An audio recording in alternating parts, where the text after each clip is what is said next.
Alright, for those of you that want to quiet down your Dell 2950 series, I've got a video here for you for that.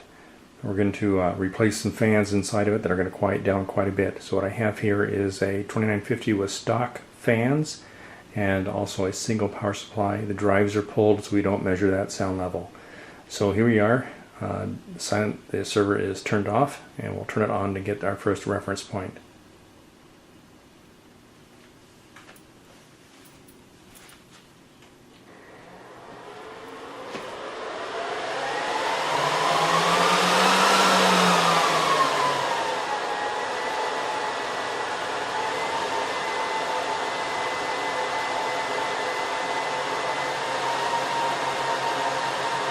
Alright, the server is going through post.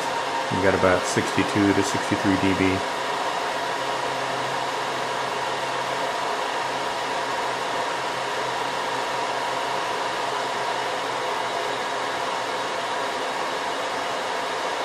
We're about halfway through post. You want to power off and switch out the fans.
Okay, so we're well into post.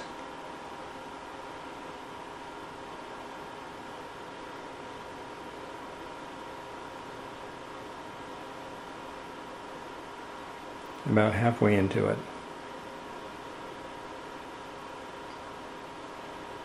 Quite a difference. Only a fan change. Okay, stay tuned for the rest of the video and I'll show you how it's done.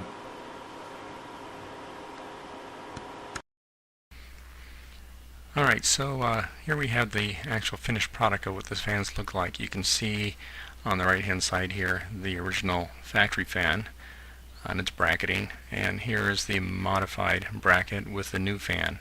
We're using the same connector, as you can see, between both of them.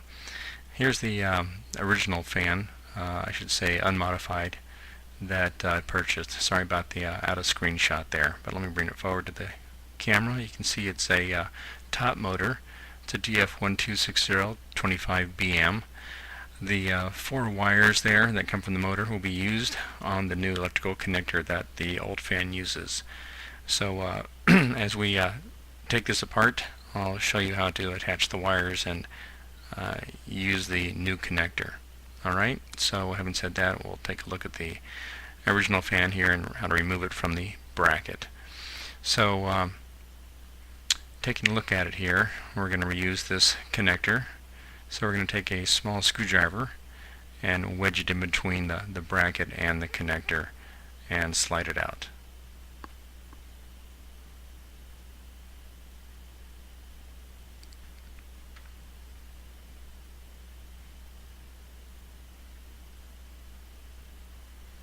Alright, so you can see it pops out fairly easy.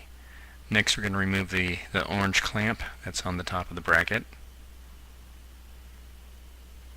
So again, with our small screwdriver, we're going to pinch the end of the bracket there, then wedge the screwdriver between the black bracket and the orange and have it pop right out. And we'll do the same thing with the other side too.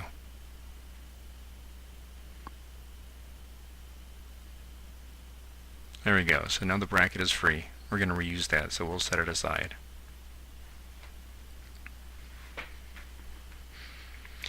Now, one thing to notice on the fan, the way it's mounted in the bracket, there's 4 pins, one on each corner. So we'll need to again use that screwdriver and remove that fan from the bracket. So gently wedge the screwdriver between the bracket and the fan. Doesn't take a lot of force, and then it'll pop right out. So we'll do this in all 4 corners. Now the corner where the wire assembly comes out, we're going to approach it from the other side and twist the screwdriver and pop that last remaining corner out. And there we go.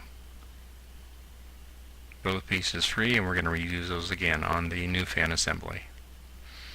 So we're also going to use, since we're going to reuse this connector, we're going to snip the wires that come from the old fan.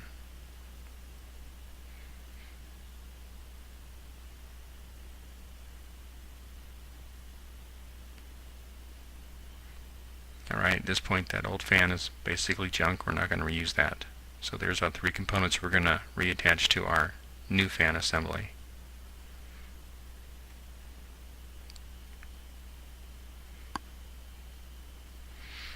Okay, so on our new fan here, again it has 4 wires coming out, but notice the bracketing is a little different.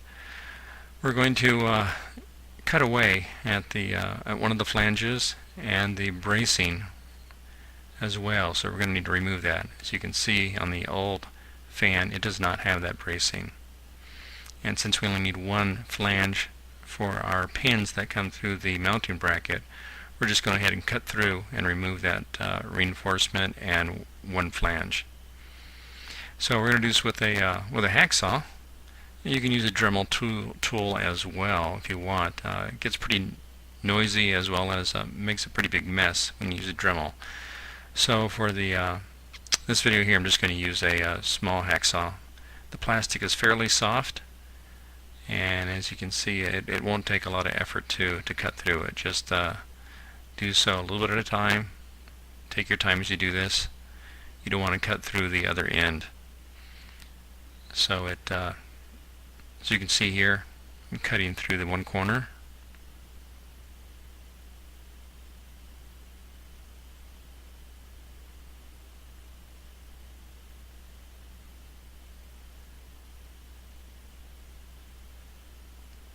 Just make sure you just double check your work as you're doing this. Don't want to cut too far.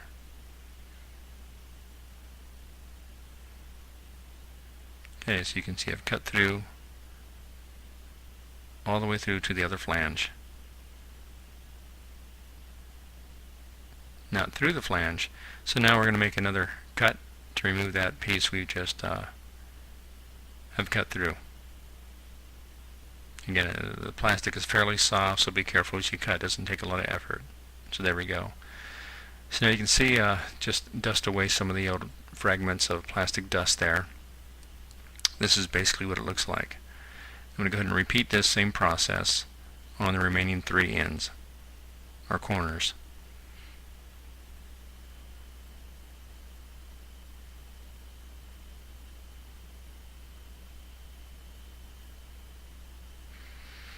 Okay, so at this point I've already gone ahead and cut away all 4 corners. Here's a close-up of what it looks like.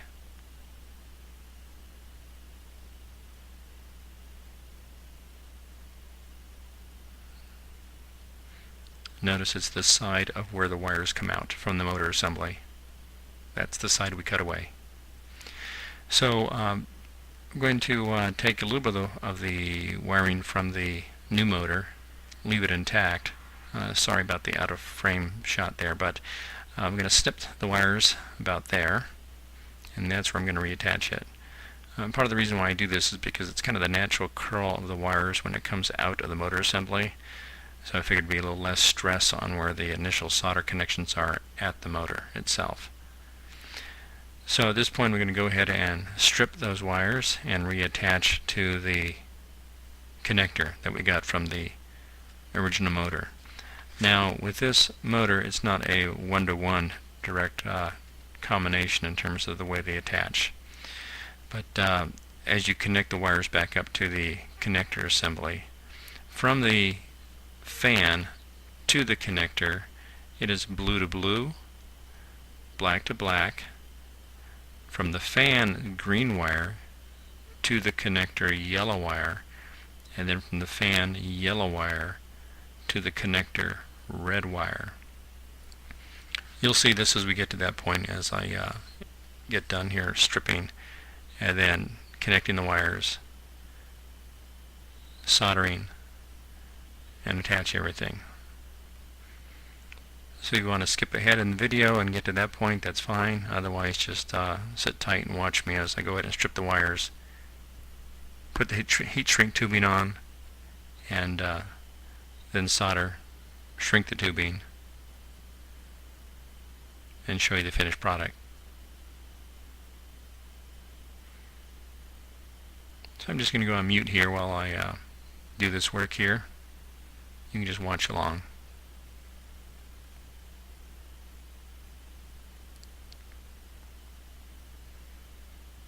Here's a picture of the heat shrink tubing I'm using. This I got from Radio Shack. Not very expensive. I may mention here that in terms of the tools and what I've used here, basically amounts to just a small screwdriver, small hacksaw. I'll be using a soldering iron, some solder as well, some heat shrink tubing, heat gun, or some matches to be used for shrinking that tubing, and a wire cutter or wire stripper. So I'm just cutting down the lengths of heat shrink tubing that I'll be using.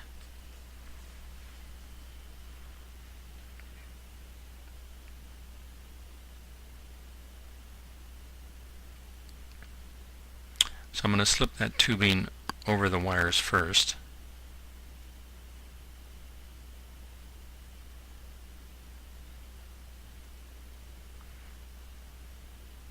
Going to slip it down the length of the wire, that way when I solder the wire it does not heat up the tubing and I get some shrinking from that tubing before I intend. So sorry about my hands there, kind of covering up most of the work I'm doing there, but again it's black to black, blue to blue, fan green to the connector yellow, and the fan yellow to the connector red.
Now I would suggest that if you haven't practiced soldering before, that you do that on something else first. You know, twist some spare wires together, try soldering just to get the hang of things. It doesn't take a lot of solder on these connections. The wire is fairly small. Also, there's not really a lot of stress on these wires, so there are different techniques to use if there is stress in the wires, or will be, but in this case there's not, so I just did a simple twist and quick solder.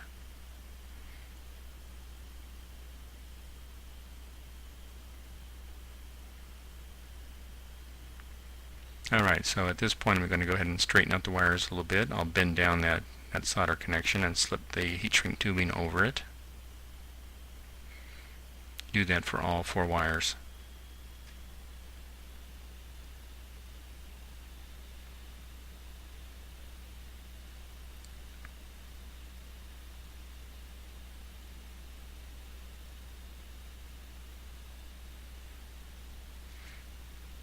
I want to mention here that the motor I used here is fairly inexpensive. I've seen this motor priced at anywhere between just under $5 to $11 a fan. So if you price shop, you can easily find this again for under $5. The fan is fairly robust. I've used this in a couple other of my servers. It's been a couple years and have not had a single failure yet. The noise reduction is well worth it, especially if you're using this in a house, like in the bedroom or in your own office area. It's a lot more. It's a lot easier to live with than the sound. Okay, so using a heat gun here, basically, to shrink down that tubing. If you try a hairdryer, it just may not work. Hairdryer may not be hot enough to do so. That's where if you don't have a heat gun, you can use a match. Just be very careful not to burn any of the wiring. Move the match back and forth slowly underneath the heat shrink tubing, and it will shrink down. So there you go. There's a shot of how things are connected.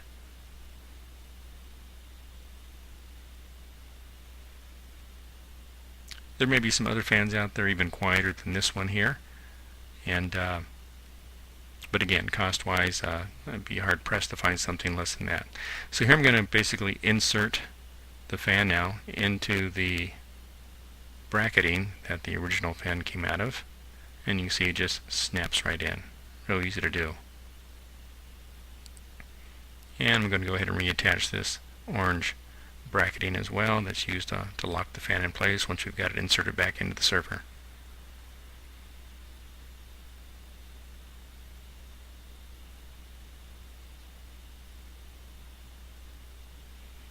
There we go.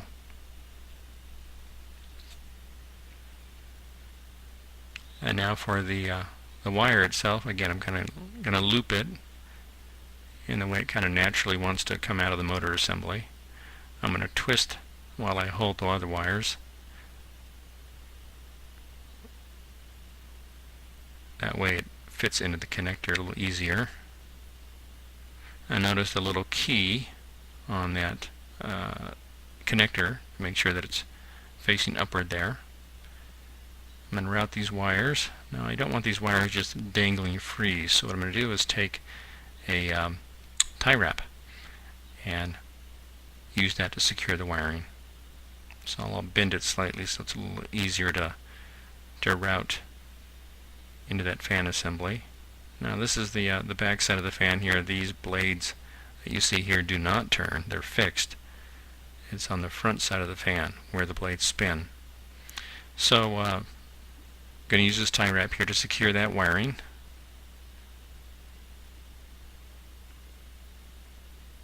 Gently tighten it. Just check the fan, make sure it spins freely, that it doesn't touch anything. And then go ahead and snip that tie wrap.